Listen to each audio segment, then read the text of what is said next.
Hi, this is Tom Painter. I am the founder of the successandmoneyfoundation.org website and foundation. We are a nonprofit educational foundation that's dedicated to teach kids, teens, young adults, and adults about success and money principles anywhere around the world. And we do that by doing a lot of fun things online. Now, earlier we taught you about the 5 steps to financial freedom. Step number 1 is to make more money. Each of you are going to make, manage, and spend $1 million in your lifetime. That's a minimum wage job. You get a job at McDonald's, you'll probably make $2 million that you'll manage and spend in your lifetime. Most people will make between $2, $5, and $10 million in their lifetime. The famous boxer Mike Tyson made $300 million and declared bankruptcy because he didn't have this simple 5-step system. So step number 1 is to make more money. The way you make more money, solve bigger problems and add more value. The step number 2 is to sort it, to separate it. And you want to separate it into 3 categories. And we want to create some systems to go with that. Step number 3 is to give to the churches and charities of your choice. Our good friend Tony Robbins said the secret to living is giving. And we agree with that. Step number 4 is very important. Step number 4 is to automatically save and invest. Automatically save and invest. And that's what we're going to talk about in this class today. Automatically save and invest. And number 5 is to spend sparingly. The goal is to get as much money as you possibly can in step number 4 as early as you can so that you can let it grow. Now, those are the 5 steps. Now, the wealth formula comes off of step number 4. So as you look at the steps, number 4 is to save and invest. So let's take a look at that one. Number 4 is to save and invest. Now, I want you to add one word above that, automatically. Save and invest. You're going to get money from your job, and that's one of the things you want to do is you want to have that automatically come from your bank account into your investment account. Now, if you have a bank account, then you are loaning money to the bank. You have a bank account, and as you put money in there from your job, and then you spend money. Well, all that money that you have there, you are loaning money to the bank. The problem is they're not paying you anything for it, and they're probably charging you to be able to do things with it. What we want to do is we want to open up an investment account. Now, the difference is that on a bank account, it's just an account. And in that account, you can write checks, you can have a debit card, and you can spend money there. An investment account is very similar. You would open that up at a Fidelity, a Charles Schwab, a Robinhood, GoTrade. There's all kinds of accounts where you can do that, when you can open up investment accounts. Now, the difference is that, yeah, you can write out checks just like you can a regular bank. But what you can also do is that instead of investing in the checking account, you get to buy things. You get to own things. You get to own little pieces of companies. Wouldn't you like to own a little bit of Disney, a little of Apple, a little bit of Nike, McDonald's? And as they make profits, you make part of those profits. The reason the rich are getting richer and the poor are getting poorer is because the rich are putting money into step number 4, and their money's making them money as well as their job. That's why the rich are getting richer and the poor are not doing those things. So step number 4 is to automatically save and invest. Now, the way we do that is that there's a couple different kinds of accounts you can do. Just like you can have a regular bank account, you can have what we call an investment account. Now, an investment account is very simple. It's an account that you put money into, and then you can buy things with it. I want to buy a little bit of Apple. I want to buy some Nike, different stocks that you can own. And I'm going to teach you about the 4 different ways that we're going to do that. The second one is what we call a Roth IRA. And wherever you are in the world, we have different names for these things, but most of them have similar things to it. Now, a Roth IRA is just an account, just like it's a bank account. But the difference is we're putting money into it, and we're not going to use it to spend. We're not going to live on it day to day. That's what our bank account's for. Once we get this down into number 4, our goal is to hold on to that and let it grow. Now, a Roth IRA is just an account. When you open one, you're telling the government that, hey, we're going to be able to put some money in this because the government wants you to prepare for your own retirement. And you can put between $6,000 and $7,000 a year into that account.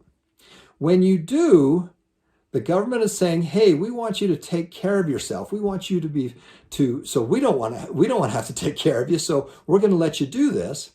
And when you do that, when you put money in, you don't get a tax break today. There's no tax breaks today. But the benefit is that all of it grows tax-free. So as it grows over the years and you start taking it out when you're 59 and a half, you never have to pay any taxes on any of it. And that's what we call a Roth IRA. Roth was a congressman, and they named it after him. That's where it came from, Roth IRA. Kind of funny. The next one is a regular IRA. An IRA is an individual retirement account. And a retirement account is very simple. It's similar to what we're doing here. It's just an account that you can buy stocks in and bonds and things like that.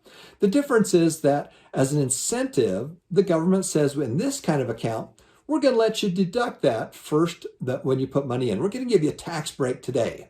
So for example, if you had a job and you made $100,000 at your job, and you put $10,000 into your IRA, you get to tell the government that I only made $90,000 and you get to pay taxes on that 90.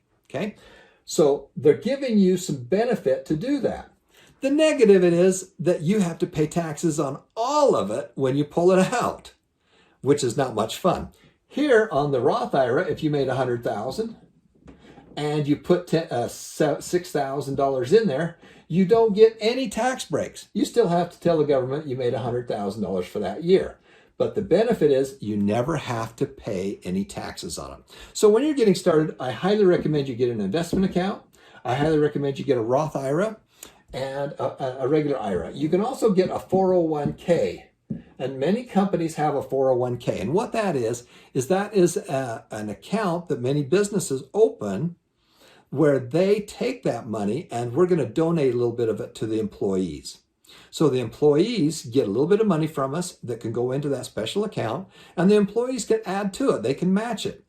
And so the employees will put some in, the company will put some in, and this is very similar in the 401k is that you get a tax break today. So your boss or your company gets a tax break today. But you get a tax break today if you donate to it too, just like we did on a regular IRA. The difference is that when you pull it out, you got to pay taxes on all of it, which is not that much fun. Okay, so that is basically the different kinds of accounts that you can start up. So just in review, you make money and we want to automatically get some into one of these investment accounts. Start with an investment account, but if I can only do one thing, I'd really encourage you to put it into a Roth, because we don't want to pay taxes on all this money we're going to make over the years. Now, let's talk about the wealth formula.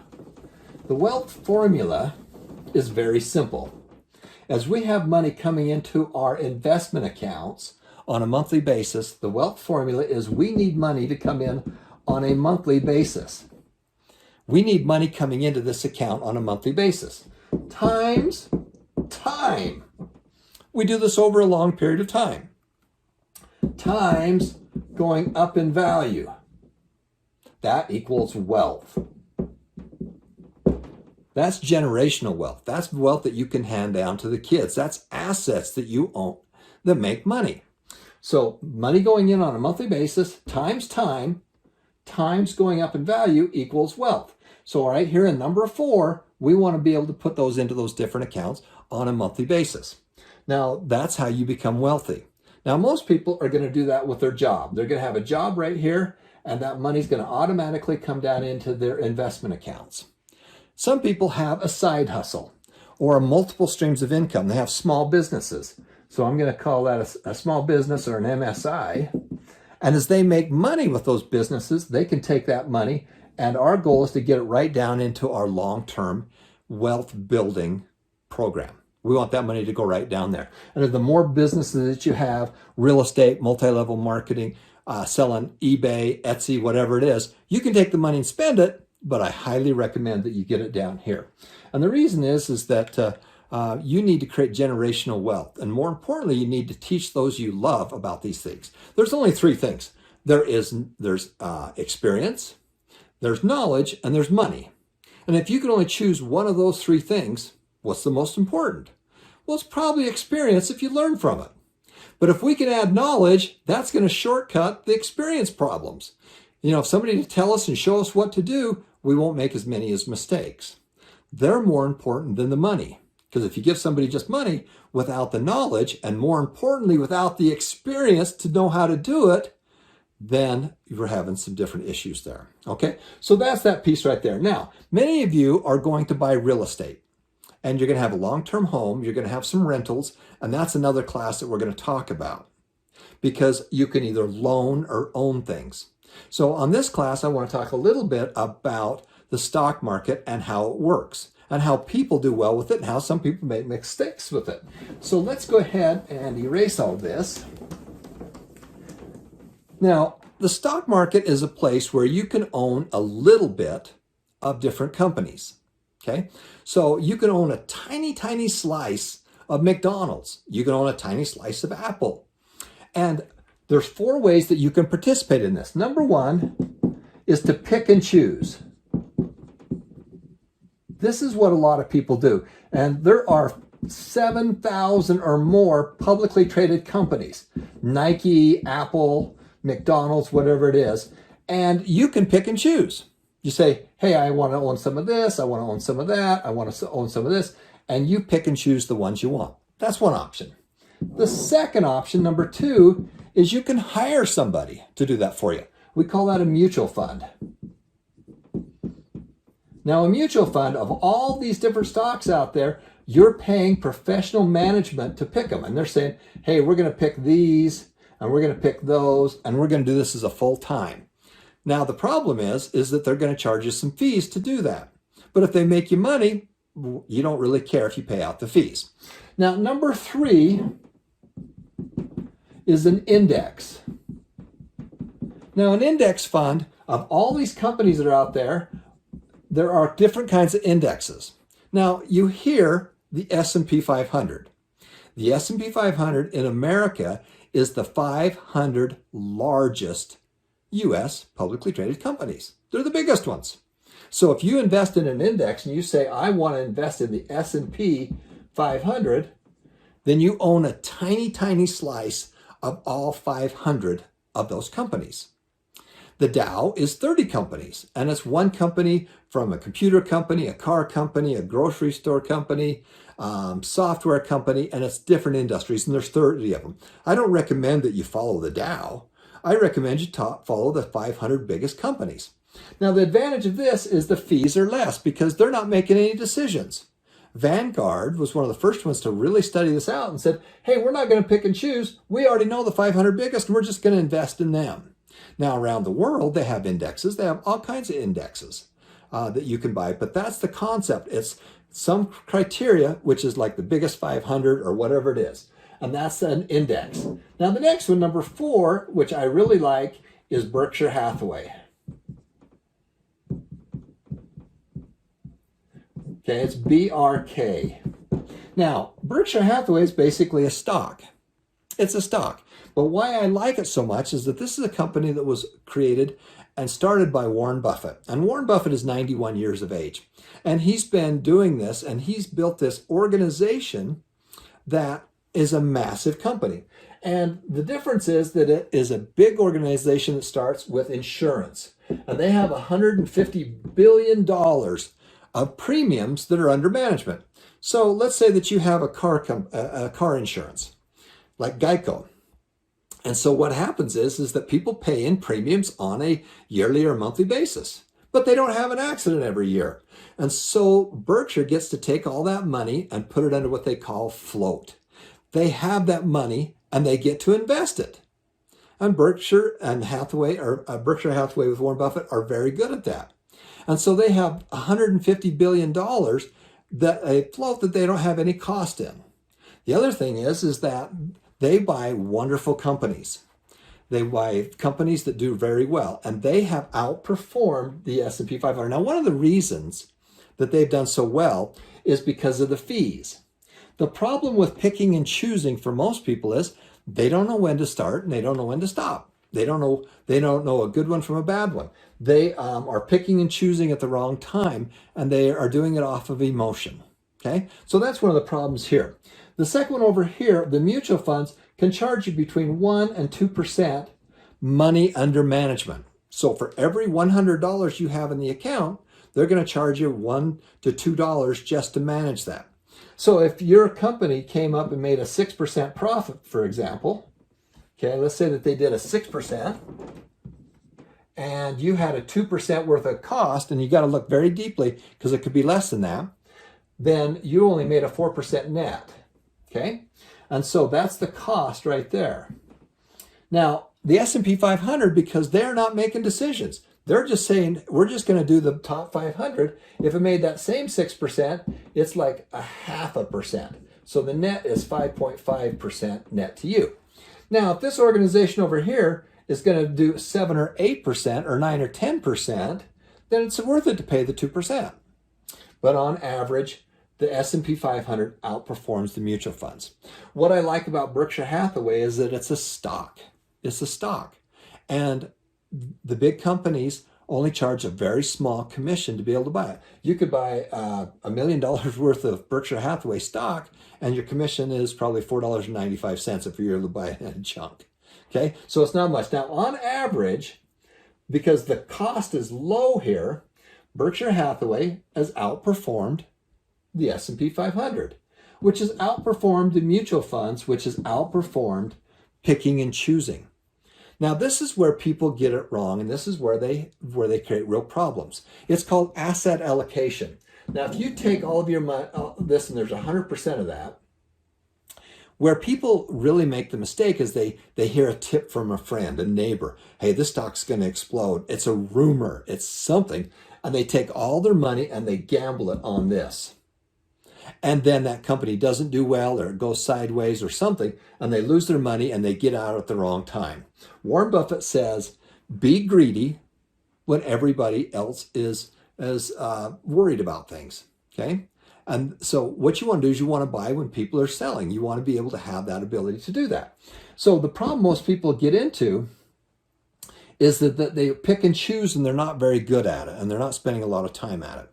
And so as you do your asset allocation, this is what you need to do. You need to say, hey, I'm going to take my 100% of my money, and we're either going to loan or own. So we can loan monies to banks. We can loan monies to governments. We can loan monies to schools or corporations. It's called a bond. And you're loaning money to them, and they're paying you back over time. The challenge with it is that most of the time the yield or the interest rate is quite low. Okay, so that's the only problem with it, but it's very safe. If you're 70 years of age, you want to have more bonds. You don't really care if it goes up. You just want to make sure that it's safe. If you're in your 20s or 30s, you got a long time to go. The real question is it good or bad if the stock market goes down in value? Well, the second part of that question is, when are you selling? If you're selling next week, then it's bad. But if you're selling in a year from now, or 5 years from now, or 10 years from now, we want it to be lower because it allows us to buy more shares as we're buying stuff on a monthly basis. But asset allocation, this is really the key. So as you're getting started, take 10% of your money and you pick and choose. That's number one. Just take 10%, a small amount, and pick and choose. Have some fun with it. Number two is put some of that money into mutual funds if you want, some percent, whatever you want it to be. Number three is the S&P 500. Put some of it there. And you can also put some into number four, which is my favorite, was Berkshire Hathaway. Now, I'm not telling you what to invest in.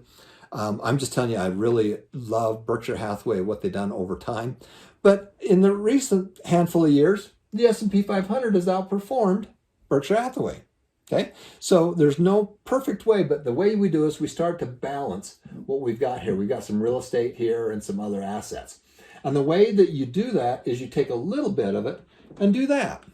Now, if you're good at it, change your ratios. If you're really good at it, you can change that to maybe 20%, and we're going to reduce something down here to maybe 30%. And that's basically asset allocation. Now, if you do that, you should have a very calm investing career. And again, this is talking about the stock market. And this is the advice I would give you. Okay. This is Tom Painter. Thank you so much for watching. And, share the wealth. Share the wealth with others. The way that you do that is we have all these wonderful classes that have been designed as part of our foundation. It's nonprofit. And our goal is to give back. If you could only give one thing to somebody you love, money or knowledge, what would you give them? Well, you'd give them the knowledge.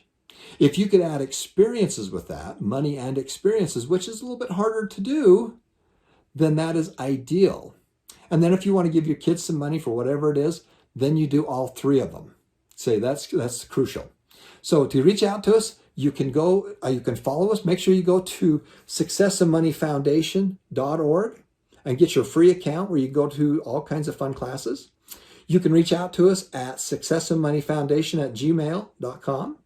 You can also go to Facebook and then just do a quick sort for successandmoneyfoundation.org. Okay. This is Tom Painter. Thank you so much for watching. And go out and make a difference. Make a difference in people's lives. More importantly, make it happen. People talk about it, but they don't always pull it off. Make it happen. And remember, every life is precious. This is Tom Painter for the Foundation. Thanks for watching.